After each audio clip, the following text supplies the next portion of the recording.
as wave optics deals in all the three phenomena that are shown by the light. So first phenomenon is reflection of wave.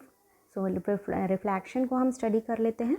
यहाँ पर diagram में we have been given a surface xy. See, this is a surface xy. इस surface पर raise incident होंगी. हम इसको redraw कर लेते हैं यहाँ पर. अब इस सरफेस पर जब रेज इंसिडेंट होंगी तो ये हमारी फर्स्ट रे है and this is our second ray. Now जब यहाँ पर इंसिडेंट हो रही है तो हम इनको नेम दे देते हैं. ये ए है और ये हमारा पॉइंट है बी डैश. इसको बी डैश लेते हैं.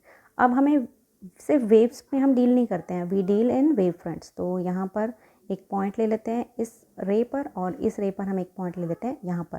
तो इन पॉइंट्स को जब हम ज्वाइन करते हैं तो ये जो हमारा दूसरा पॉइंट है इसको हमने नाम दे दिया पॉइंट बी. तो ए बी हमें रिप्रेजेंट करता है incident wave front. Now fine.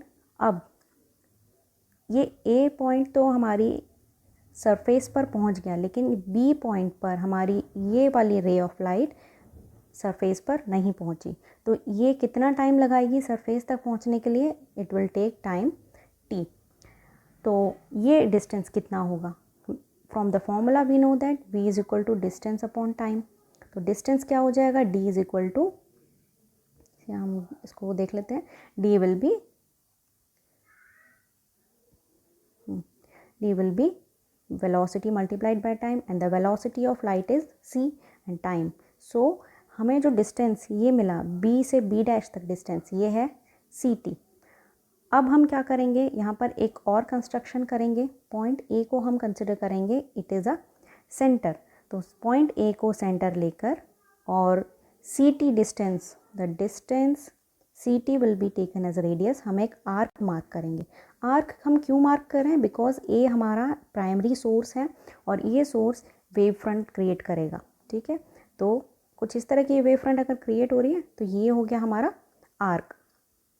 अब जब हमने आर्क ड्रॉ कर ली तो क्या होगा?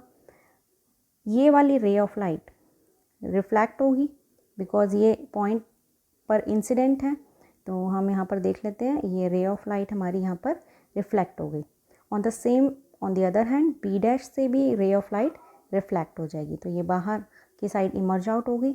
नाउ इस पॉइंट को हम, अब यहाँ पर हम क्या करेंगे? इधर भी हमें वेव फ्रंट चाहिए होगी, रिफ्लेक्टेड वेव फ्रंट. जो ब्लू से हमने ये शो किया ये है इंसिडेंट वेव फ्रंट. तो ये हमारा हो गया point B dash. B dash हो गई रिफ्लेक्टेड रे का पॉइंट जहाँ पर रिफ्लेक्टेड रे स्ट्राइक हुई है इन हमारे सरफेस पर. तो ये जो येलो से ये वाली लाइन शो हो रही है ये भी हमारी रिफ्लेक्टेड रे है और ये कहाँ से इमर्ज आउट हुई है? पॉइंट ए से. तो यहाँ पर भी हम एक पॉइंट ले लेंगे और जब इन दोनों पॉइंट्स को ज्वाइन करेंगे तो ये ब्लू लाइन हमें शो करती है रिफ्लेक्टेड वेव फ्रंट.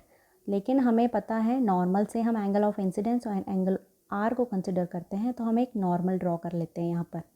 तो हम यहाँ पर एक नॉर्मल ड्रॉ कर लेते हैं और एक नॉर्मल हम यहाँ पर ड्रॉ कर लेते हैं. तो एंगल्स को हम कैसे जस्टिफाई करेंगे? ये हमारी इंसिडेंट लाइट है.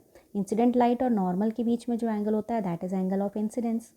एंड ये हमारी रिफ्लेक्टेड लाइट है. रिफ्लेक्टेड लाइट और नॉर्मल के बीच में जो एंगल होता है that is angle of reflection.